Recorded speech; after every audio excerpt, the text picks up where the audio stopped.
বন্ধুরা, কেমন আছেন সবাই? আশা করি সকলে ভালো আছেন। আজকে আমরা এমন একটি দেশ সম্পর্কে কথা বলবো যেখানে ব্রেকআপ করা লোকেরা তাদের প্রিয় মানুষের দেওয়া গিফটগুলো ডোনেট করে দেয়।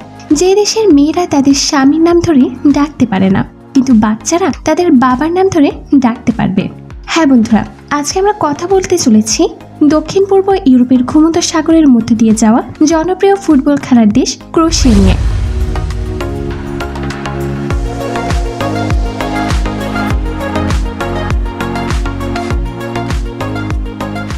8 নভেম্বর 1991 সালে এই দেশ স্বাধীন হয়েছিল। তো এমন কি কথা আছে ক্রোয়েশিয়ার ব্যাপারে, আসুন আমরা আপনাদের বলে দিচ্ছি। ক্রোয়েশিয়ার মূল ক্ষেত্রফল 56,600 বর্গ কিলোমিটার, যা বাংলাদেশ থেকে যথেষ্ট বড়। দেশটির মূল জনসংখ্যা প্রায় 42 লাখ, যেখানে মহিলাদের সংখ্যা পুরুষদের থেকে অত্যাধিক বেশি। ক্রোয়েশিয়ার মুদ্রার নাম কোনা। ক্রোয়েশিয়ার রাজধানী জাগ্রেব, যেটা দেশের সবচেয়ে বড় শহর। এ দেশের রাষ্ট্রভাষা ক্রোয়েশিয়ান। ক্রোয়েশিয়া নিজেদের পোশাকের জন্য পরিচিতি পেয়েছে। বর্তমান সময়ের ছেলেদের নেট টাই আবিষ্কার করেছিল ক্রোয়েশিয়াতেই। ক্রোয়েশিয়া পর্যটকদের ঘোরার জন্য একটি সেফ জায়গা। এখানে পর্যটক খাত থেকে বেশ ভালোই ইনকাম আসে। এখানে টুরিস্টরা সমুদ্র বিচ, ছোট বড় আইল্যান্ড, বরফে ঢাকা পাহাড় ও ক্রোয়েশিয়ার খুব সুন্দর সুন্দর জায়গা দেখার জন্য আসে। প্রতি বছর 1,25,00,000 টুরিস্ট এখানে ঘুরতে আসে। পৃথিবীর একমাত্র ব্রোকেন রিলেশনশিপ মিউজিয়াম ক্রোয়েশিয়াতেই অবস্থিত, যেখানে ব্রেকআপ করা লোকেরা তাদের প্রিয় মানুষদের দেওয়া গিফটগুলো ডোনেট করে দেয়। ক্রোয়েশিয়া এমন একটি জায়গা যেখানে রাষ্ট্র পোশাকগুলোর হাঁটু নিচে থাকে। লুকা আর মিয়া ক্রোয়েশিয়ার দুটি ফেমাস নাম, যেখানে লুকা ছেলেদের নাম আর মিয়া মেয়েদের নাম। সেখানে মেয়েরা তাদের স্বামীর নাম ধরে ডাকতে পারে না, কিন্তু আজও ব্যাপার তো এটাই যে এখানকার বাচ্চারা তাদের বাবার নাম ধরে ডাকতে পারবে। এখানকার লোকেরা সপ্তাহে একদিন গাড়ি চালাতে পারবে না, কারণ এতে দূষণ কিছুটা কম হবে। ক্রোয়েশিয়ার ভাষা ক্রোয়েশিয়ান হলেও এখানকার বেশিরভাগ লোক স্প্যানিশ ও ইংলিশ ভাষায় কথা বলে থাকে। এখানে থাকা বেশিরভাগ লোক খ্রিস্টান ধর্মাবলম্বী। ক্রোয়েশিয়ার সমুদ্র পৃথিবীর 3 নম্বর পরিষ্কার পানির সমুদ্র।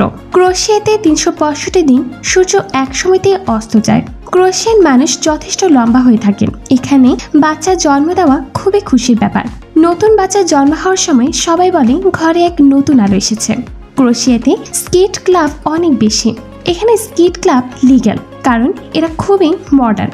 1617 সালে প্রথমবার প্যারাশুট আবিষ্কার করা হয়েছিল ক্রোয়েশিয়াতে। সবচেয়ে ছোট পাখি হামিংবার্ড ক্রোয়েশিয়াতেই অধিক রয়েছে। মদ পান করার জন্য ক্রোয়েশিয়া বেশ বিখ্যাত।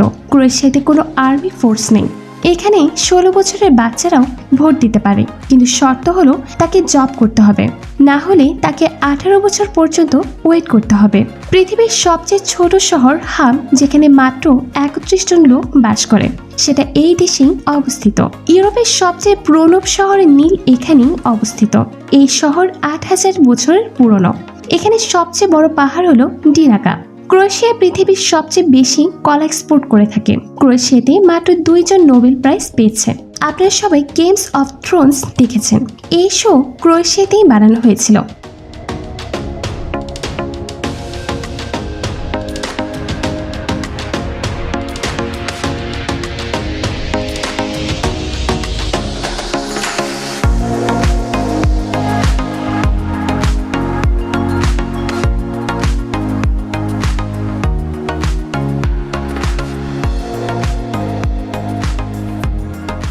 তো বন্ধুরা, আজ এই পর্যন্তই। আমাদের আজকের ভিডিওটি আপনাদের কেমন লেগেছে অবশ্যই কমেন্টে জানিয়ে দেবেন, এবং ভিডিওটি অবশ্যই আপনাদের বন্ধুদের সাথে শেয়ার করবেন। সেই সাথে আমাদের ইউটিউব চ্যানেলটি সাবস্ক্রাইব করতে ভুলবেন না।